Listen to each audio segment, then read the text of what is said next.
Imagine turning your retirement hobby into a thriving online business, only to watch it crumble under a sudden wave of tariffs and regulatory hurdles.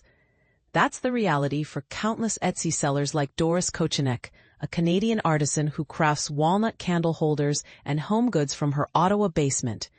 What began as a creative outlet for her post-retirement years has blossomed into a full-fledged enterprise.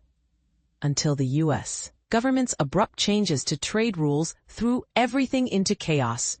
But here's where it gets controversial. Was this shift a necessary move to protect American industries, or a heavy-handed strike that's crushing small businesses worldwide? Let's dive into the details and the debates that follow. For years, Canadian Etsy sellers like Kochenek thrived thanks to a U.S. tax exemption known as the de minimis rule. This policy allowed shipments valued under $800 to enter the U.S. without tariffs or duties, effectively turning the American market into a low-cost, high-demand extension of their domestic business. Kochenek recalls, "The U.S. was like an open door for us. We could ship our handmade goods with minimal paperwork and costs." Her shop, now 4 years old, is on track to hit 1,000 sales this year, a testament to the rule's power in connecting small creators with a vast customer base.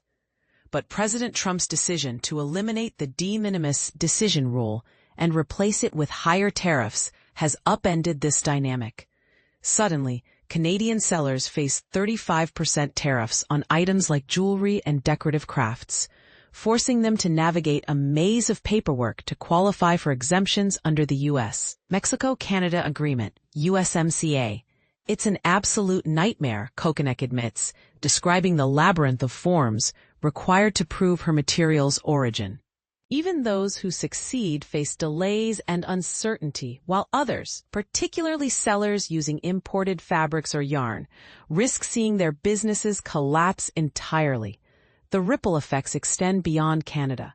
U.S. sellers importing goods from China or other countries are also grappling with Trump's tariffs, which have spiked costs for everything from electronics to textiles.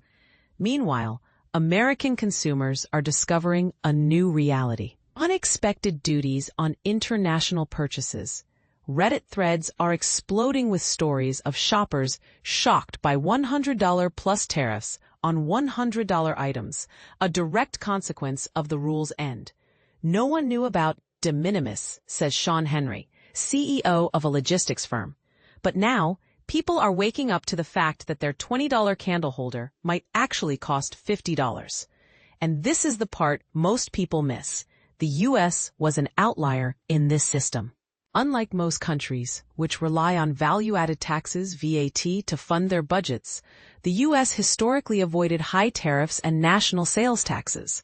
That made it easier for international sellers to target American consumers, but also left a loophole that platforms like Temu and Shein exploited to flood the market with cheap goods.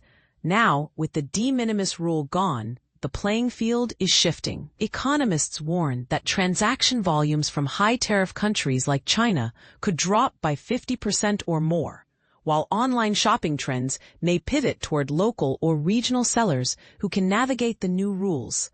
For Etsy sellers like Cindy Baldassi, who runs a Calgary-based jewelry business, the stakes are personal.